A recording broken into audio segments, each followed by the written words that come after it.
a rich man's world.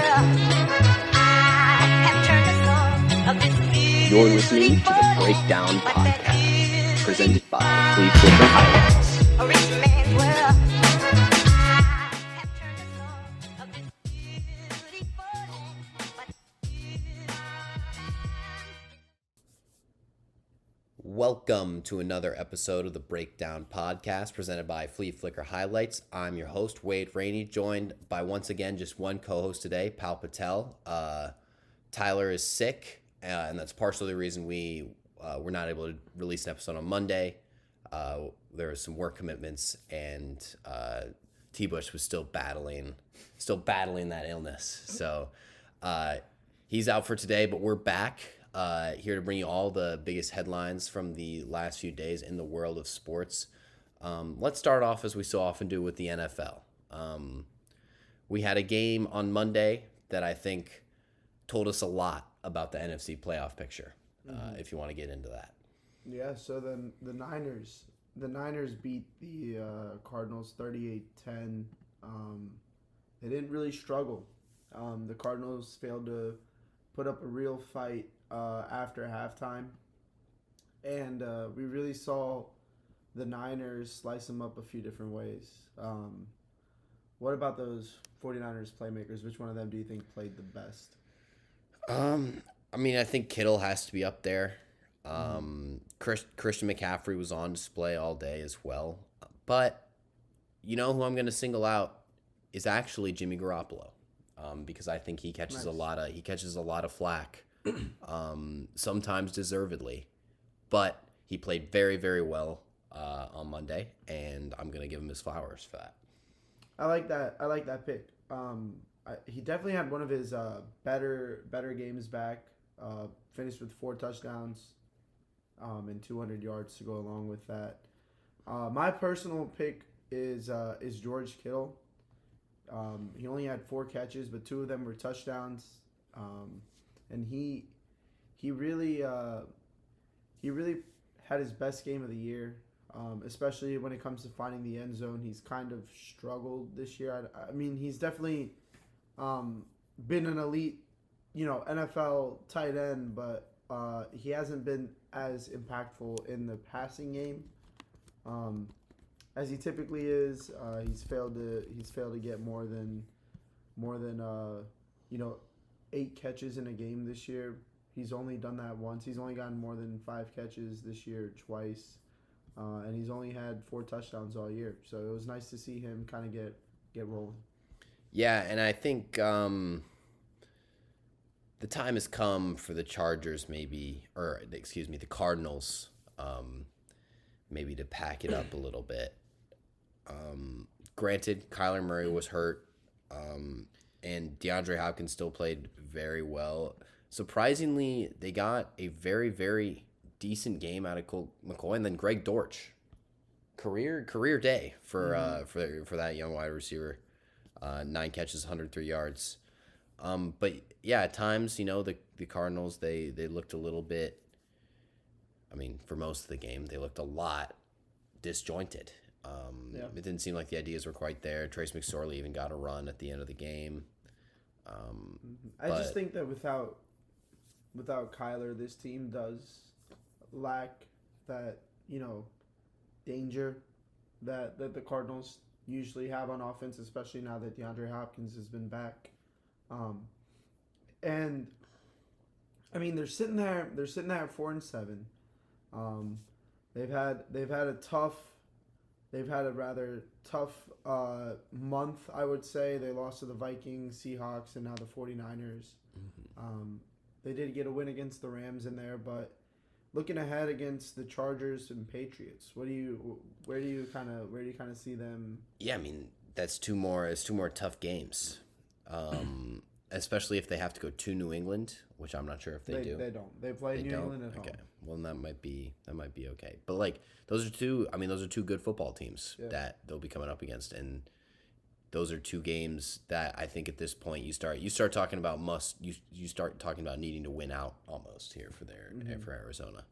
Yeah, only 6 games left. So it takes a little bit of getting used to with the the 17 game schedules to figure out what their final records would be. But the Cardinals would finish 10-7, and I'm not sure if that'd be good enough to get them into the playoffs with the two NFC East teams already at 7-8 wins, and then the last seed probably going down to a Niners team that's absolutely surging right now.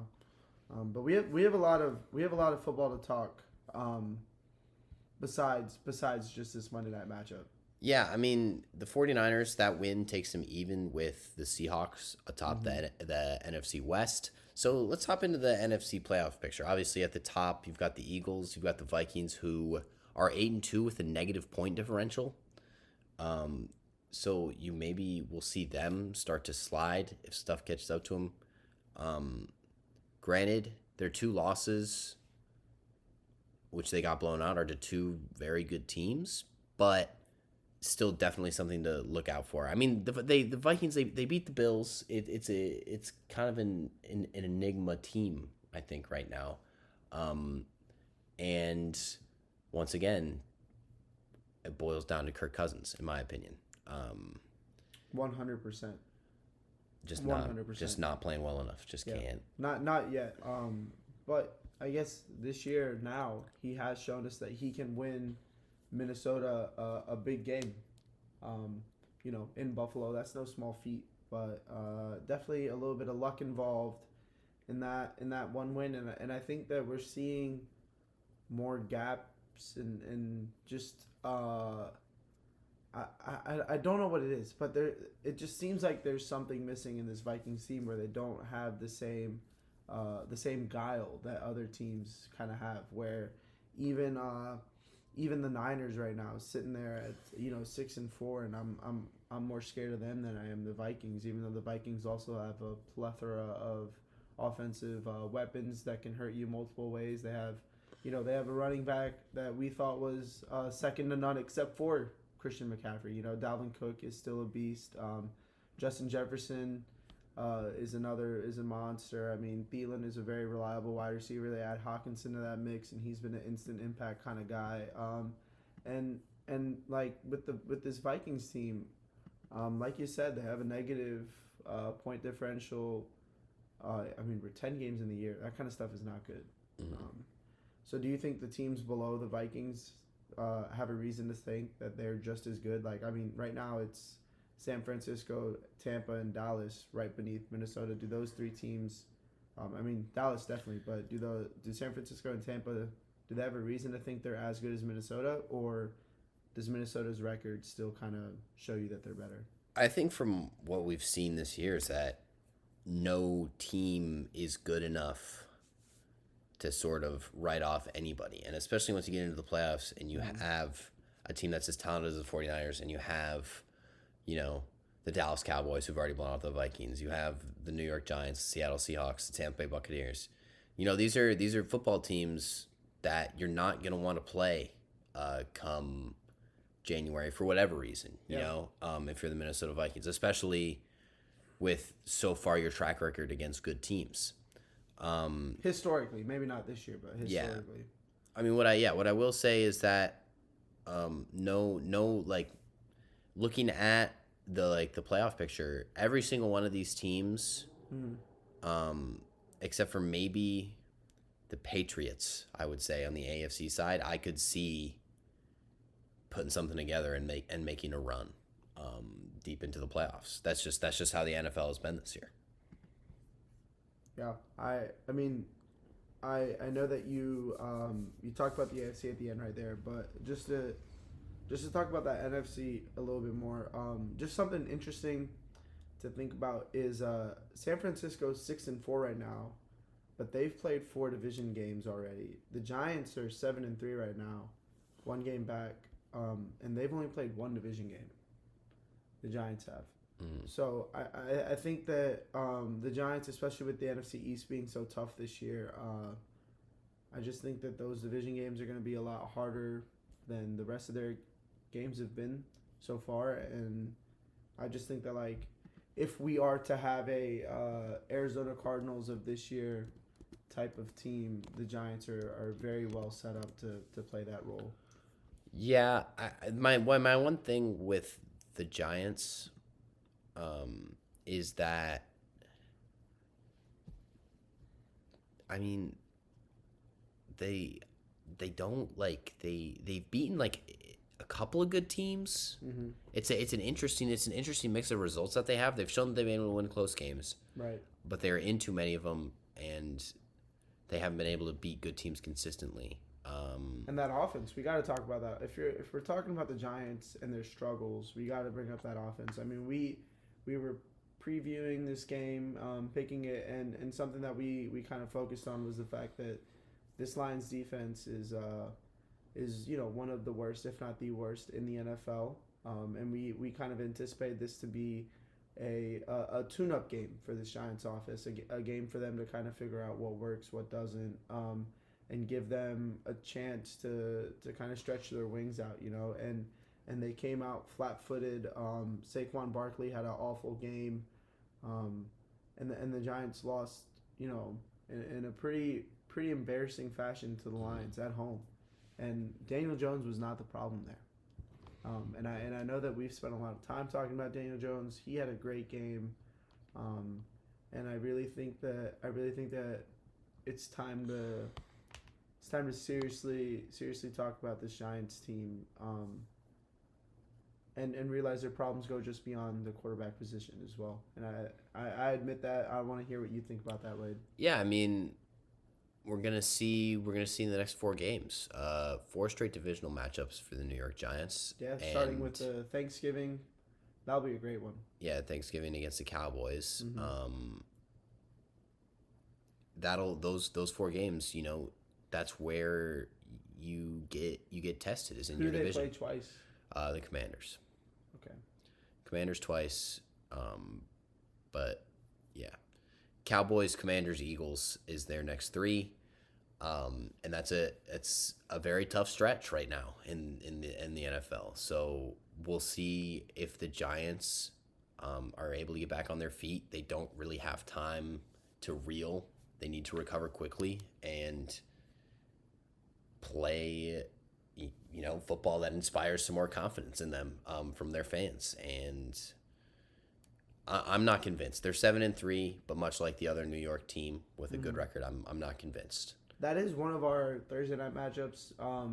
We were probably gonna talk about it a little bit more, but do you want to just throw your pick out for that game right now?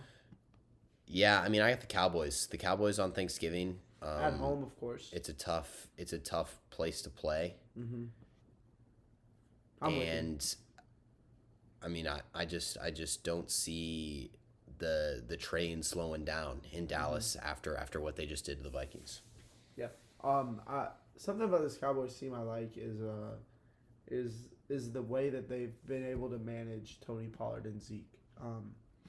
They've been able to use both backs efficiently.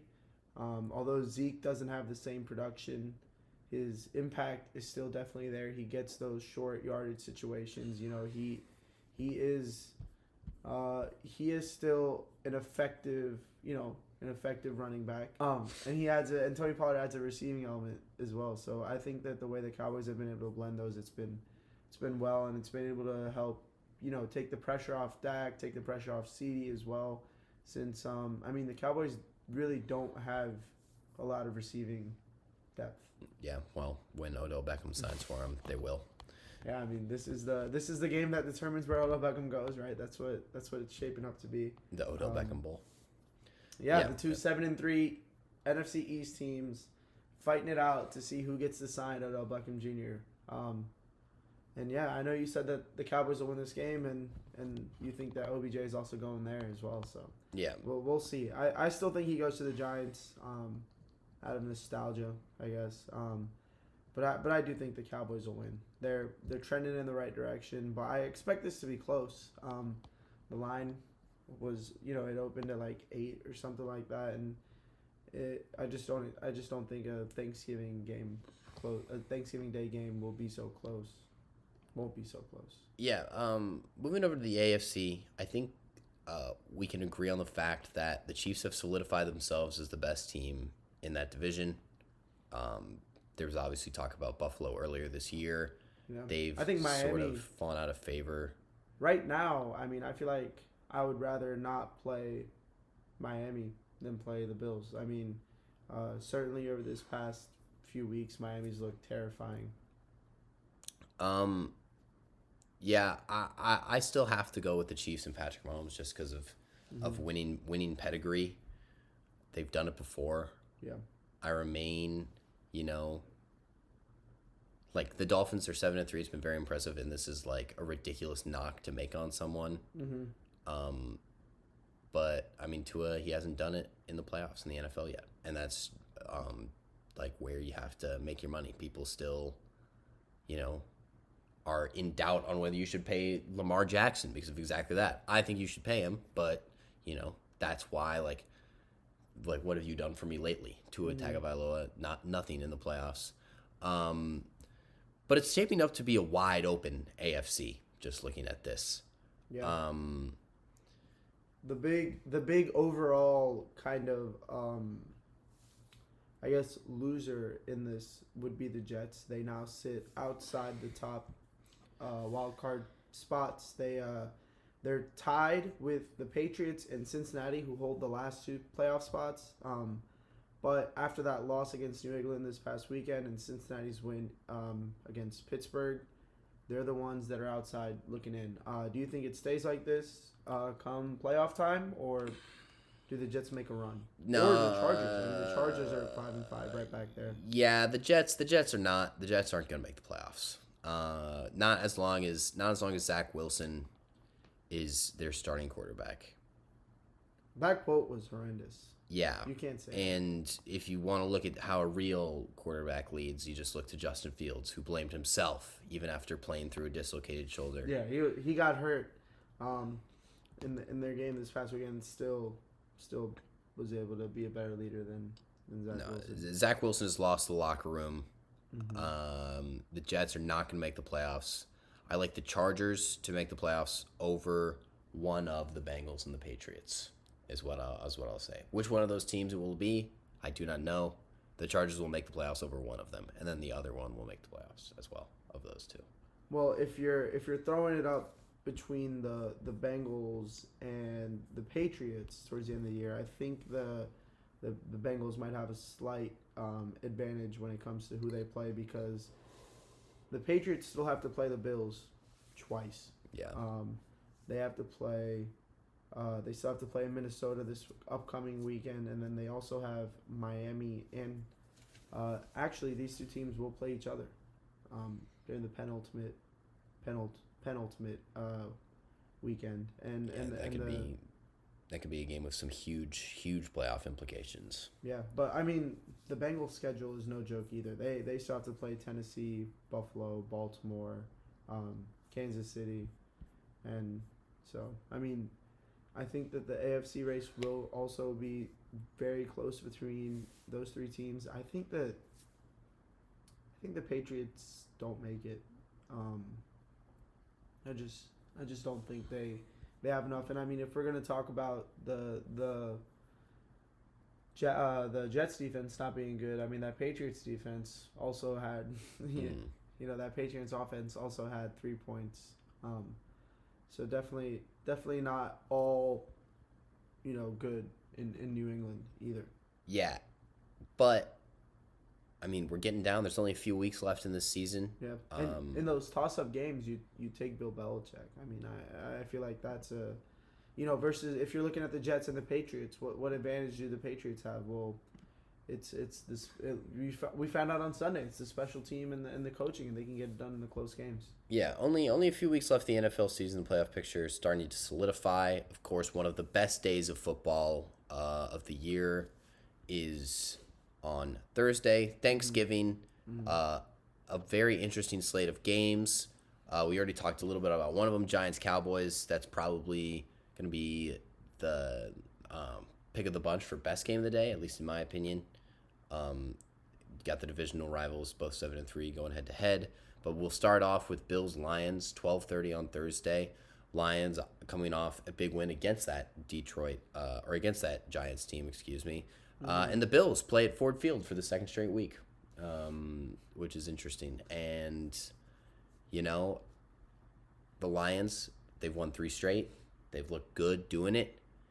The defense is not good enough. Josh Allen absolutely torched the Browns on Sunday. He's going to do the same to the Lions. I've got the Bills winning and covering in this one. Yeah, the line set at 9. I mean, the Bills have to be your favorite to win. They are the better football team, and I think that unlike the Giants, the Bills will be able to expose this Lions defense. And even on the other side of the ball, the Lions do have one of the best offenses. They have the 5th best red zone offense, and they're coming off a game where they just put up 31 on one of, a better defense in the NFL. But I think that they'll have trouble with Von Miller. I mean, Tre'Davious White, he's back. He's looked healthy.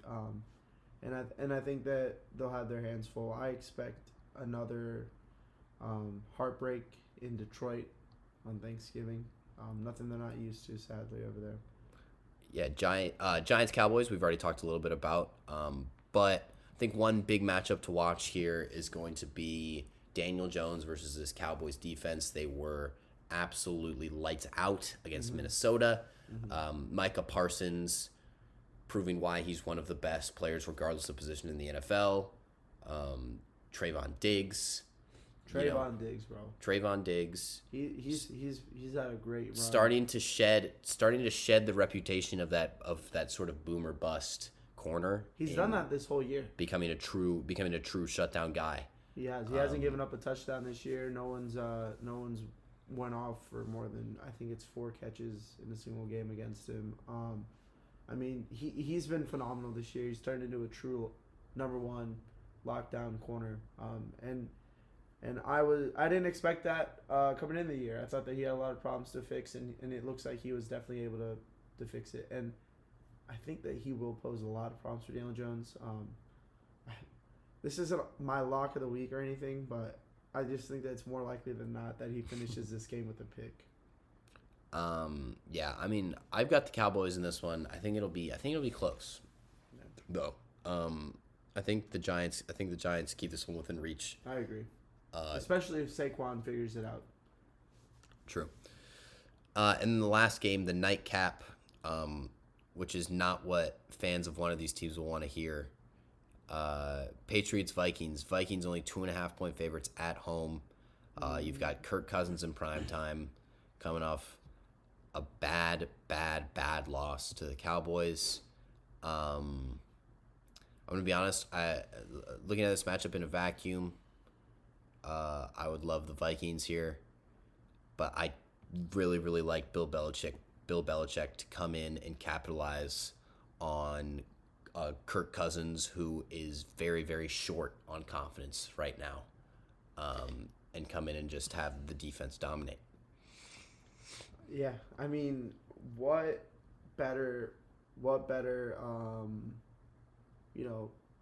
matchup than this, honestly, for prime time? I think that this will be. I think this has a chance to really be a better game than a lot of people think. If you like defense, I'll say that. I think that this Minnesota defense will have its way against New England, and it'll be another one of those low-scoring New England games that we've been seeing a lot of this year. And I really do want to just think that Minnesota has enough to get it done on offense, but I mean, it's Kirk Cousins in prime time, and we know what that record is like. He probably really wished this would be the 12:30 or 4:30 game more than anyone else, man. I don't know. This is a tough one. It's almost a coin flip for me. I like the Patriots. Yeah, I think I'll take the Patriots in this one. Kirk Cousins, little stat. Kirk Cousins has played he's played against the Patriots twice. In those 2 games, he has thrown 3 interceptions and has not scored more than 10 points in either game. An interesting stat. Of course, the Patriots also have to step it up with their quarterback play as well. They struggled against the Jets. Obviously, there were conditions, some wintry weather. That's obviously not an excuse for a total excuse for bad quarterback play, as much as Zach Wilson would like you to believe that it is. But that'll be something to watch for sure. I have one more the weird Patriots. stat about this game. The Patriots haven't given up a touchdown this month. Do they keep the streak perfect? Do they go No. all of November without giving up a touchdown? No, the Vikings will score at least one touchdown Okay. against the Patriots, is what I'll say. All right. I think Dalvin Cook, even if Kirk Cousins isn't playing well, at least gets one. We'll see. Certainly can't throw everything out the window when Kirk Cousins is playing on prime time. His only prime time game this year was against the Eagles, and he threw 3 picks. So It's true. So moving on to NBA, we'll hit this real quick. About a little over 20% of the season gone. Starting to get some better ideas of where some teams are at, where they're going to be, and also, some teams we're not sure. The Warriors, definitely one of those. We've talked about them enough. But let's talk about 2 more positive surprises. The Kings and the Pacers. yeah, both teams right now. We're recording this on Tuesday night before the games are over. So right now, currently, the Pacers are on a 5-game win streak, the longest win streak in the East. And the Kings, they had a 3-game win streak last week. We talked about them. We said that it was the longest win streak then. They were able to keep it all week, and now they are riding a 6-game win streak, have the longest win streak in the West. And these are 2 teams that we haven't really talked about this year. And I know that you're familiar with some of those guys for sure. Definitely Halliburton, Sabonis, and that trade has kind of looked like it's benefited everyone. Mm-hmm. Yeah, absolutely. And I mean, both these teams, similar to the Pelicans and the Cavs, who we've talked about a lot, and I know we're high on. They're young, they're athletic, and they're fun to watch more than anything else. And they featured, some players having, sort of career revival years. Miles Turner comes to mind. Harrison Barnes has been playing really well despite his struggles from beyond the 3-point line. But both these teams, they're playing inspired basketball. They're working hard. Let me throw some more stats out there since I've been doing this more today than I have before, I guess. But in points per game, the Kings are first. The Pacers are 5th. In assists per game, the Pacers are 2nd. The Kings are 3rd. And so those are 2 key metrics. The Kings have the best offense in the NBA. By a ton of metrics, not just one. They lead the league in true shooting percentage and offensive efficiency and points per game, and they've been doing it with a lot of different guys. They don't have just a few guys that they run their offense through. This is a team that really likes to spread the ball and use its shooters. We've talked about Sabonis. We've talked about Fox. Fox is having a remarkable year. He's completely turned around his game, at least the shooting part of his game. But let's talk about Keegan Murray, man. I know you like him. Yeah, I mean, I'm a huge Keegan Murray guy. Big Iowa guy. His brother Chris is balling out. And he's been. I mean, Keegan's been one of the better rookies in the NBA this year. He's averaging 30 minutes a game, by the way. He's playing a huge role for this Kings team, even if you don't see it. 12 points a night, chipping in a few rebounds a game. He's shooting 44% from the field. Good for a rookie. I mean, he does a lot of things really, really well. He is long. He's athletic. He defends. He's a very smart player. That was something I noticed during his time at Iowa. He, for his size, he can shoot on the move really well. I'm excited to see what he'll do. But it's nice to see, a former Iowa basketball player contributing on an NBA team. That's not something that happens very much at all. Since like Reggie Evans. It's like the last real. Also for the Kings, ironically. That's funny. He's definitely. I will say he's definitely exceeded at least my expectations. And I think this whole Kings Kings squad has. I mean, I'm a big fan of Sabonis. I'm a big fan of Fox. I didn't think that they would their two-man game would develop as quickly as it has. Definitely. And then we said De'Aaron Fox is having a great year. He's shooting 55% from the field right now. He's shooting his career best, 38% from three, and he's averaging 25 points and 6 assists a game. But the Pacers team, if we're going to talk about exceptional point guards in the NBA, Tyrese Halliburton, that's a name you gotta talk about. I know he's an Iowa State guy. Yeah, I mean, a lot of people were surprised when the Kings traded him, and I was as well. I was definitely in that boat. That was a little bit shocked because I think everyone could see that he is an excellent player. Yeah. And he's continued that into his time in Indiana. Chris Duarte has been playing well for them. He's injured right now, but he's a piece. 25-year-old rookie, kind of came ready-made. Of course, they've also got Mathurin.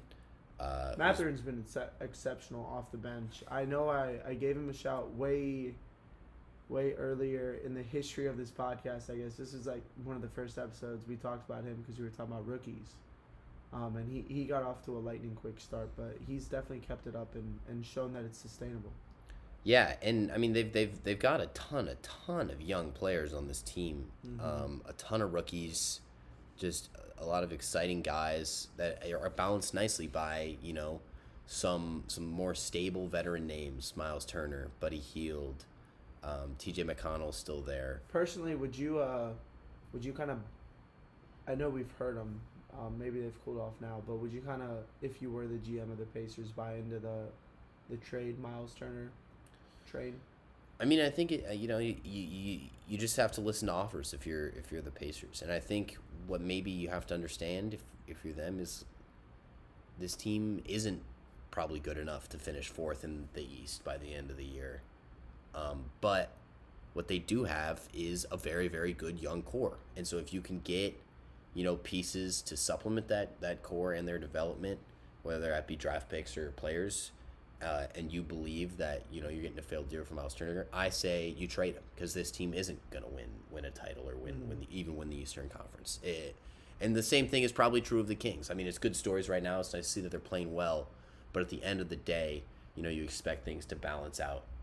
And I think these are two teams that still have to be looking after their future at this point in the season. Yeah, bro. Victor Wembanyama is still available, so you got to do everything you can. But yeah, across the rest of the association, there hasn't been much of a change over the past week or so. We've kind of figured out that the Celtics, Bucks, and Cavs are the three best teams in the East. I mean, talk about the other teams that could even knock on the door of that.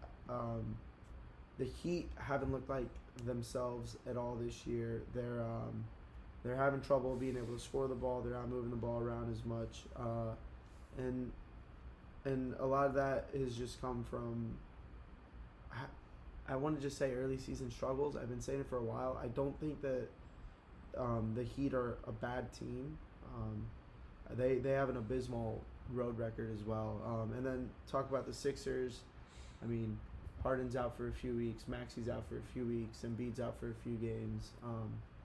And the starting five against the Nets. I mean, just look at that starting five and tell me that that's a team that's gonna compete for the top spot in the conference. And the Raptors, we talked about Siakam's injury. They've played good team basketball, but they haven't been able to keep it consistently going. So the East is kind of shaped up the way we've thought, and then the West has just been chaotic. I don't even want to. I feel like I can't even go out on a limb and tell you what the three best teams in the West are. Yeah, the West is tricky, especially. I mean, once again, we'll harp on it. Warriors struggling. Mm-hmm. Lakers surging. We haven't talked about the Lakers in a while. 3 straight in a row. Powered by AD, he has dropped 30 for 3 straight games. He's averaging 25 and 12 on the year now. But yeah, the West is as crazy as ever. Yeah, I still don't think the Lakers will make the playoffs, no matter what happens out there. I look at that. I look at the team, and it's just they're just not that good. I don't know. I wouldn't consider it out of the thing, man. We have to remember that the Jazz could quite literally go on a 6-game losing streak, and then they could be sitting at 1,200 or 500.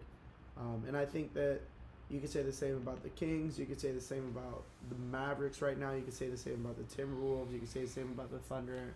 And all those teams are ahead of the Lakers, and only 3 of them have to collapse for the Lakers to get a play-in spot. I wouldn't count it out just yet. Yeah, I mean, no matter what, even if they do get a play-in spot, I don't see them getting past the first round if they even get out of the play-in tournament.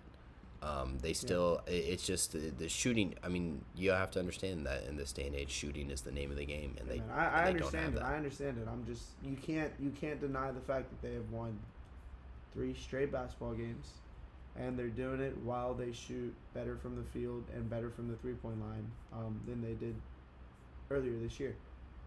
Another team, the Blazers, I talked about them earlier. They've been struggling.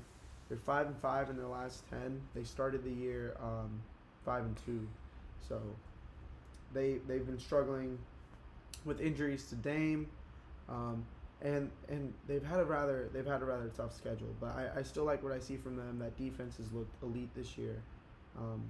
Is there any other teams from the West that you think are either outplaying expectations or just building what looks like a foundation for future success?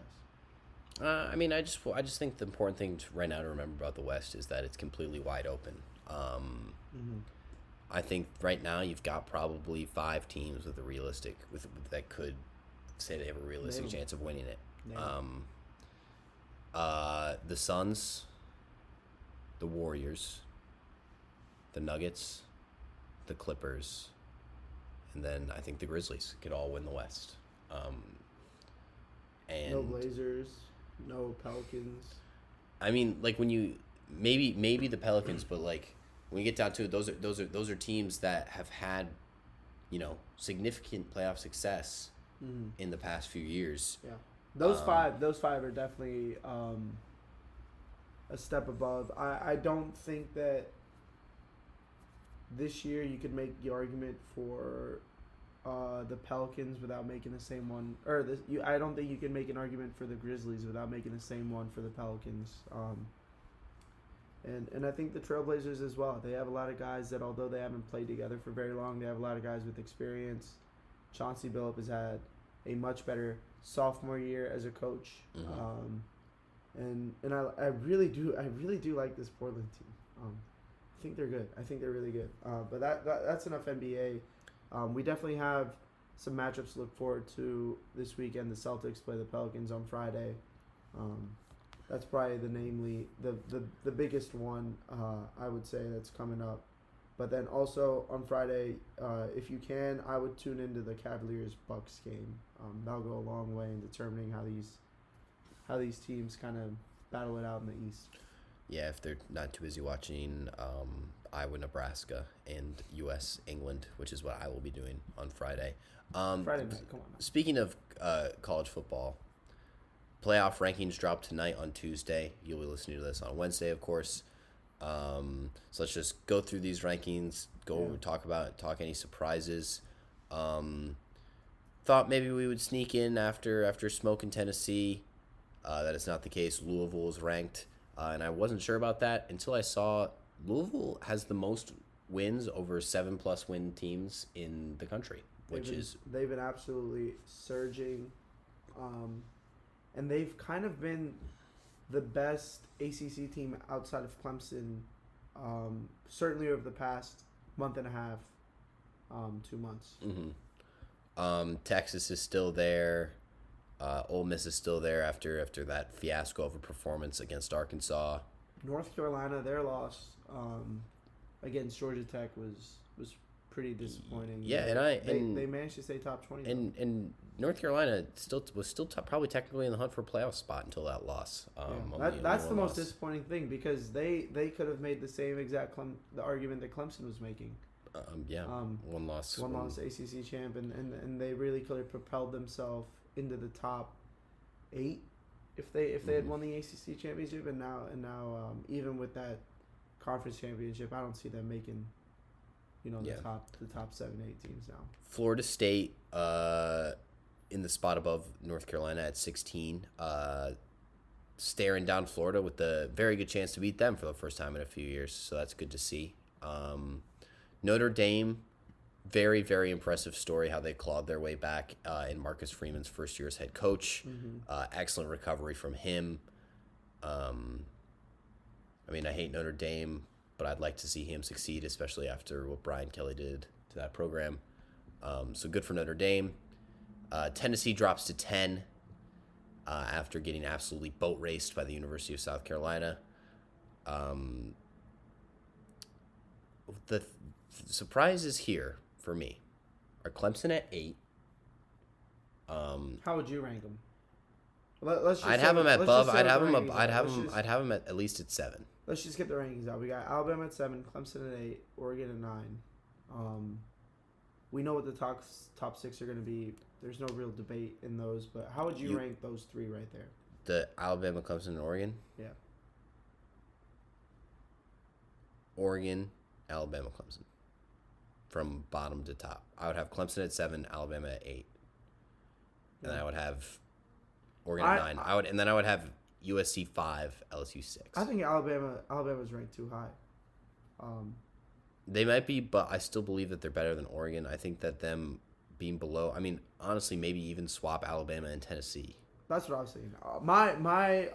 My 6, 7, 8, 9, my 7, 8, 9, 10 would be Oregon, Clemson, Tennessee, Alabama. I think that you have to respect Tennessee's win against Alabama. Like I feel like the committee kind of overthinks it in that opinion. You can't say what happens if they play 100 times. Well, they don't. Like they play once, and Tennessee beat them. So they like by that logic, you have to say that Tennessee is the better football team, or at least for this year. And I think that you have to reward them by putting them just above Alabama. Yeah. The Pac-12 disrespect is real. The Pac-12 and ACC. Yeah, I mean, Clemson, the only one of those teams I think still with a shot at making the college football playoffs. So let's get into the 6 teams that have an even better shot at making it. USC at 6 after their big win over UCLA. LSU at 5. I personally would have Southern Cal above LSU because I just think that the Pac-12 is a better conference than the committee does, I think. And I think that win against UCLA was a legitimate win. Even if it was only 3 points and they gave up 45 points, I still think that win was enough to put them ahead of LSU because LSU is a two-loss team. But whenever I saw Florida State ranked so high, I knew LSU was going to be 5th because that just shows how much the committee values or I guess just how much they believe that LSU loss to Florida State was a good loss, Mm-hmm. No, yeah, I agree. I think USC should be a spot higher as well. They control their own destiny for the Pac-12 title. If they win, they are in, most likely. Of course, we never quite know what the committee is going to do. I think they go in because one of the Big Ten teams can't make it. Let's talk about that top 4 as it stands. Yeah, TCU's still undefeated. I think rightfully at 4 after another crazy finish against Baylor. Michigan and Ohio State setting up one of the biggest... The playoff starts Saturday. One of the biggest instances of the game we've had in a very long time. Undefeated, number 2, number 3, the 2 undisputed best teams in the Big Ten. You've got Ohio State's electric air attack versus Michigan's absolutely dominant ground game. It's going to be crazy in Columbus on Saturday. Who do you have in that one? It depends on how bad it rains. The worse the rain, the more I like Michigan. But if it's just a drizzle and the weather's not too bad, then Ohio State's gonna have that. They're gonna want it more, right? After that performance last year in the snow, and I think that being at home will give them enough of an advantage, and I think that they have the true X factor on the field with C.J. Stroud. So I like Ohio State. I would not be surprised if Michigan won. That defense is they're strong. They're good. Yeah. And I think that really, whoever wins this game, or whoever loses this game, I really do feel bad for him, because in a normal year where TCU isn't undefeated and the Pac-12 is a little bit more chaotic, they get in even with that one loss. Let's say, humor me with this scenario real quick before we move on. Let's see, TCU wins out, goes undefeated. And USC loses a game either before the Pac-12 title or in the Pac-12 title. Clemson wins the ACC title. And then you take the Big Ten. You take the Big Ten team? You take the Big Ten team. You take the loser of the game. And I think that the committee shows that, and I think the committee agrees with me, and they show that by having Clemson ranked below Alabama. Yeah. I mean, obviously, I feel like with the committee, you gotta sometimes read between the lines, and I think an example of that would be the fact that if the committee thought that Clemson had a shot, and if you look at it on paper, they should have the same chance as USC does, as Southern Cal does, because they're one-loss potential conference champions. The conference is rather weak. The second best team in the conference is around that top 10 spot. The Pac-12 is a little bit better. We know that. And they have that Alabama buffer right there. You know what I mean? In the rankings, you have the top 4. You have LSU. You have USC, Southern Cal, and then you have Alabama and then Clemson. And I think that kind of shuts the door on Clemson. And I think that Tar Heel loss also hurts them as well, because now their ACC championship title will look a little bit weaker as well. Yeah, and rivalry week this week, huge games across the country. We'll talk about that, of course, on our Friday episode. But let's move on. I wanna just do a quick college basketball overview. There's been some big action recently. Kentucky lost to Gonzaga on Sunday. They don't look great. Potential concerns in Lexington. Virginia wins the Continental Tire main event tournament. Wins over Baylor and Illinois in back-to-back games. Tony Bennett is slowly cementing himself as an all-time great college basketball coach. And Louisville only scored 38 points in a loss to Texas Tech yesterday. So they are terrible this year. Is it time for Rick Pitino to come back? NIL's allowed. Bring back the strippers, is what I say to Louisville. But all the tournaments, the Maui Invitational is underway. There's games on tonight on Tuesday and continuing throughout the week. It's feast week. There's going to be a ton of college basketball on. Make sure you get some in between all your NFL and World Cup viewing. And we'll wrap up with that World Cup. Some huge news came while most of you were asleep this morning. Not me. Not Pal. Pal woke up for this one. It was a crazy 5 a.m. kick. Probably the biggest upset in any sport I've ever seen live. The biggest upset odds-wise in World Cup history. Saudi Arabia plus 2,500 to beat Argentina. They do 2-1. And Messi's final World Cup campaign starts off not ideally, losing to Saudi Arabia. Really just a shocking performance from Argentina. You really expect them to do better. Saudi Arabia's offside trap was causing them a lot of problems. They couldn't quite ever get their timing of the runs down. And, it's sports. Anything can happen. Of course, the game that most of you probably cared most about was on Monday. The U.S. drew Wales. I think a deserved draw. If anything, the U.S. probably should have won the game. If not for Zimmerman made a crucial mistake giving up that penalty. I mean, you can't just say the game of 90 minutes came down to that one moment right there. But you definitely can make the argument at least. And that's just tough. That's a tough way to lose. And that's the worst part of it. Yeah, definitely not the end of the world for the U.S. No, still get a point from that. And next game. Next game is the big one. Black Friday, 2 p.m. Eastern Time. The U.S. takes on England in the World Cup. Wales will have played earlier that day against Iran, and we will know a lot more about what we need to do against England to try and secure an exit out of the group. But yeah, I mean, I just want everyone to close their eyes and sit back and just imagine your social media feeds if the U.S. beats England, and let that motivation, carry you on Friday.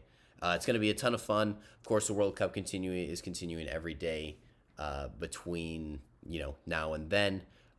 4 games a day from here on out. It's just awesome energy. There's already been some great moments. Guillermo Ochoa saved a penalty today to keep Mexico in a game. Kylian Mbappe looks back to his normal self with France as they smashed Australia. The tournament's in full swing. It's a great time to be a sports fan. We got everything going on right now. Make sure you get those multiple monitor setups going in your man caves and watch some sports this Thanksgiving break. Yeah, definitely a great time. This Thanksgiving break could not have been timed better, low key. All I've done for the past 2 days is watch sports. Yeah, it's been awesome, and we're here to talk about them for all your news needs. But that'll do it for this Wednesday episode of the Breakdown Podcast. If you made it this far, thank you for listening, and we will see you all on Friday.